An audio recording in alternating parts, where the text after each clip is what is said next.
Welcome. Please turn to section 3.2 of the required written modules, also referred to as the guided notes.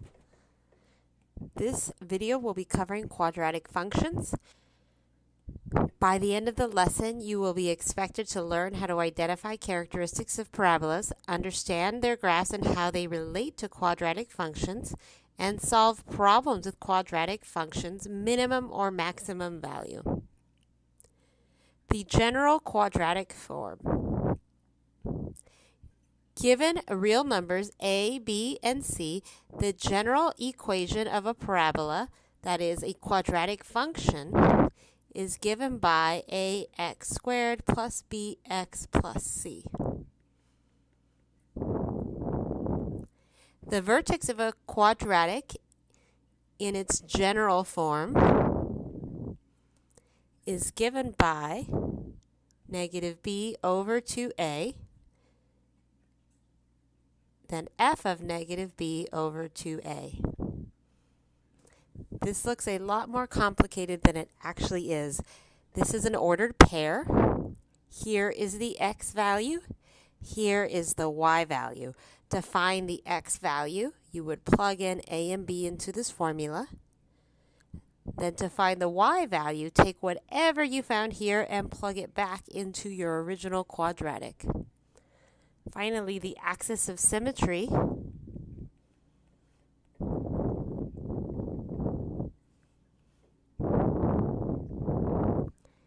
is given by the equation x equals negative b over 2a. And quick warning, don't forget the x equals here. Oftentimes I'll get students telling me their online homework is wrong. They will have plugged in just this value for the axis of symmetry and they will get it wrong. The reason you get it wrong is because the axis of symmetry is a vertical line. A vertical line is represented by an equation given by x equals a number. If you type in that number, you are just giving one number. Do you mean x equals that number? Do you mean y equals that number? Do you mean that's a coordinate on the Cartesian plane somewhere? Now let's discuss a quadratic in standard form. So a standard quadratic form. Given real numbers a, h, and k, the equation of a parabola, i.e. a quadratic function in standard form, is given by f of x equals a times x minus h squared plus k. This form is really useful since the vertex is easily identified as h, k. Let's move on to example 1. Example 1, writing the equation of a quadratic function from its graph. Using the graph below, write an equation for the quadratic in standard form. Then rewrite this equation in its general form. Check your equation using your graphing calculator. Identify the vertex and find the domain and range.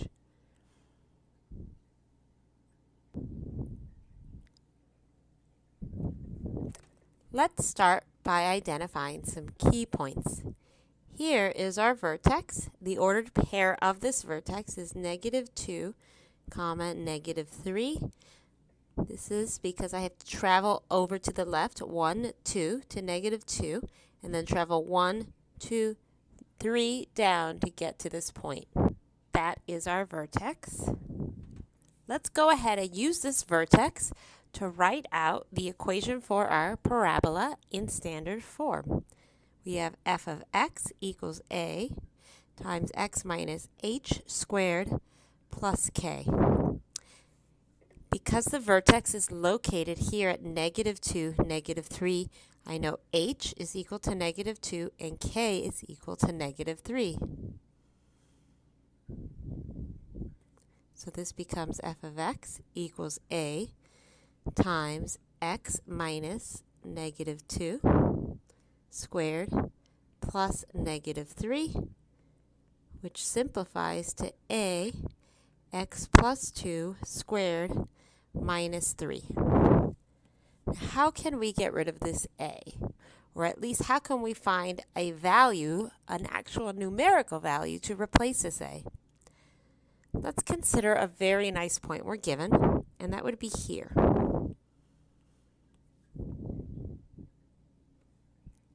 At the y-intercept,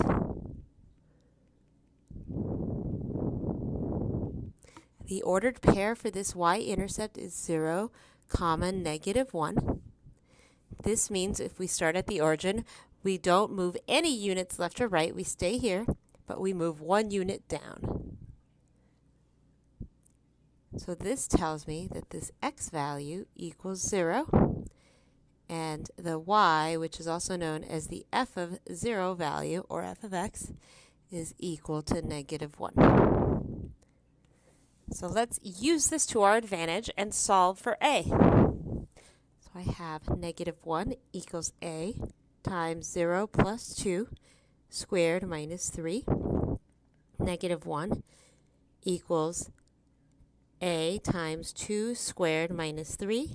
-1 equals 4a minus 3.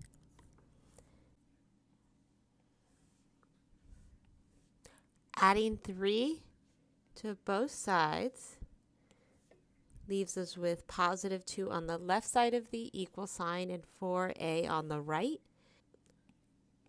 Finally, we can divide both sides by 4. And this leaves us with 1/2 equals a.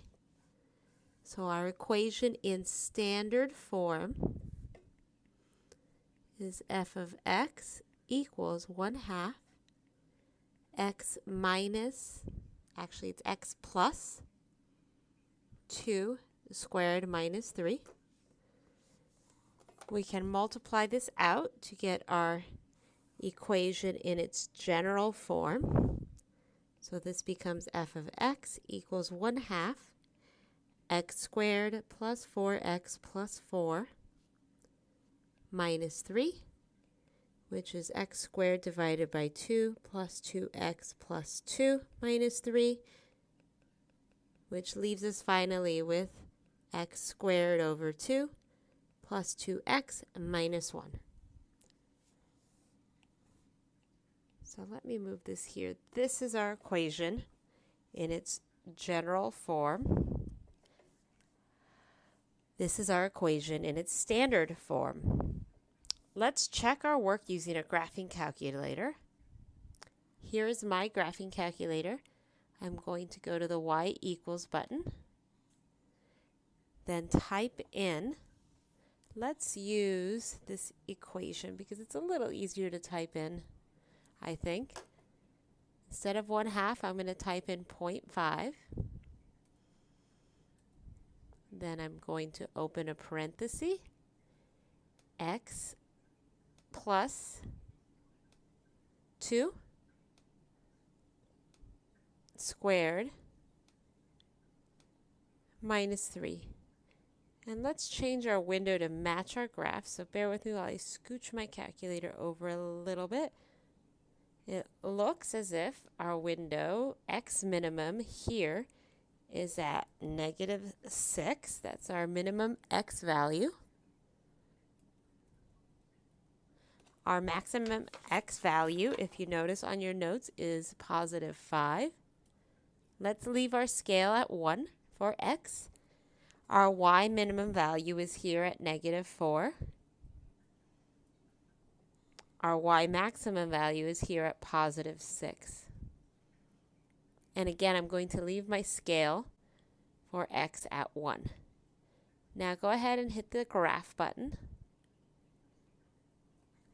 And the graph you see on the screen should match the graph in your notes. If you notice the vertex here at -2, 3, we can double check that we got it at -2, 3, 1, 2, 1, 2, 3. That looks about right. You could also use your calc menu, go second, calc, and go to the number 3, minimum. Let's select where we think the leftmost bound is. Here. The rightmost bound, I think, is about here. And if I had to guess, I would say the minimum is here. And if you notice, we did get this correct. The minimum we are given is -2, -3. And if you look closely here, the y-intercept is at 0, -1.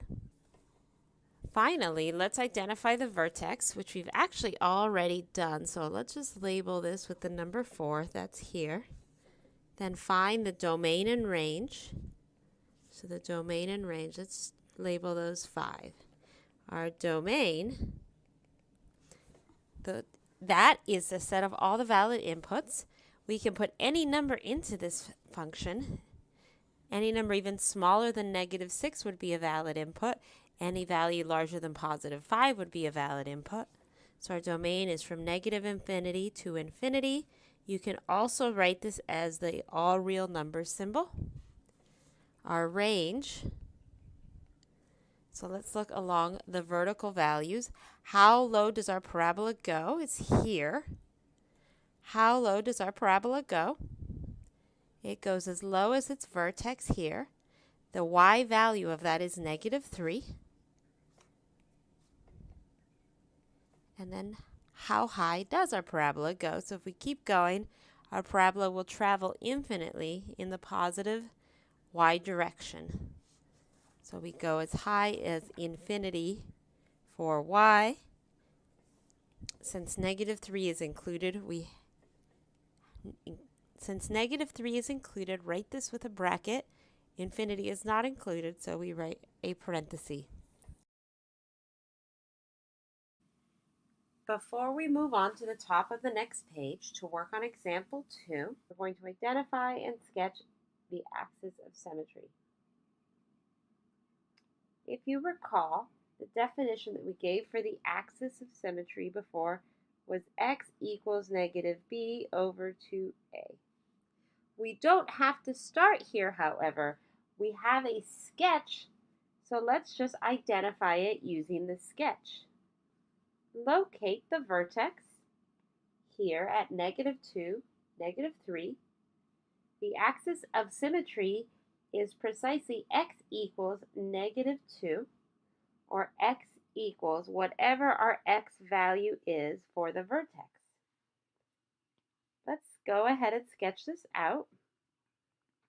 That would be this vertical line right here.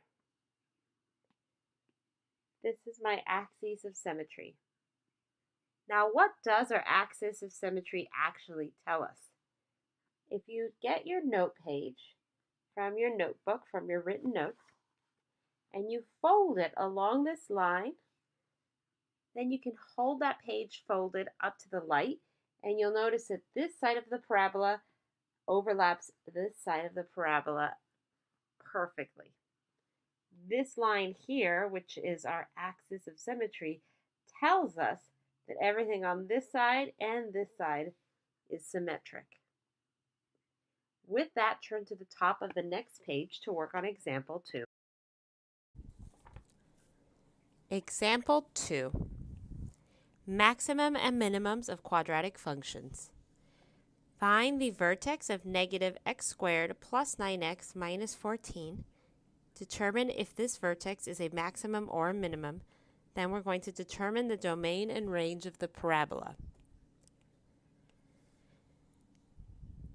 So if you recall, to find the vertex, the x value is -b over 2a, and the y value, f of -b over 2a. So let's find our x value first. We know that a equals -1, b equals 9, and c equals -14. So we have -9 divided by 2 times -1. X equals -9 over -2. So x equals 9 over 2. So now we can plug this value in here. So we end up with 9 over 2 squared, and here's a negative on the outside, plus 9 times 9 over 2, minus 14. So I end up with negative 81 over 4 plus 81 over 2 minus 14. Finally, we can add up our fractions by finding a common denominator. So this is negative 81 over 4 plus 162 over 4. I simply multiplied the denominator and the numerator both by 2 to get the common denominator of 4 here. Minus, we need a common denominator of 4 again, and 14 times 4 is 56. So we have 56 over 4. So this becomes negative 81 plus 162 minus 56 over 4, which is 25 over 4. So our vertex is located at 9/2, 25 over 4. Now let's determine if this is a maximum or minimum. Notice that there's a negative sign in front of the x squared term. So due to this negative sign,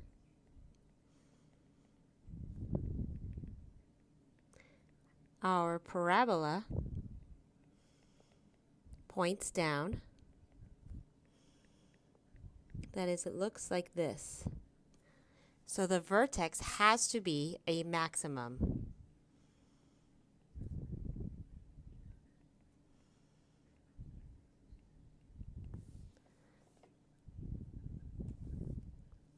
So let's label everything. Here's the vertex that we found.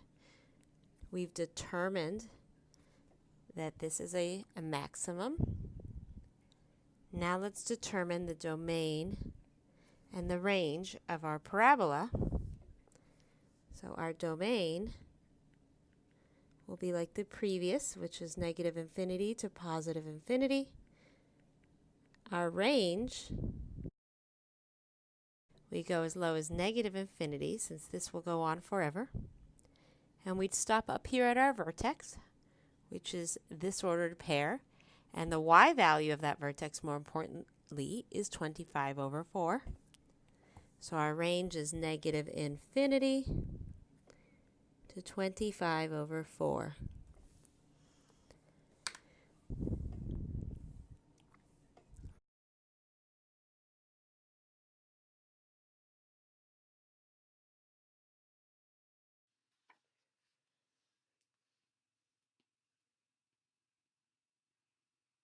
This is the axis of symmetry. That is the equation x equals 9/2 is the equation of the axis of symmetry.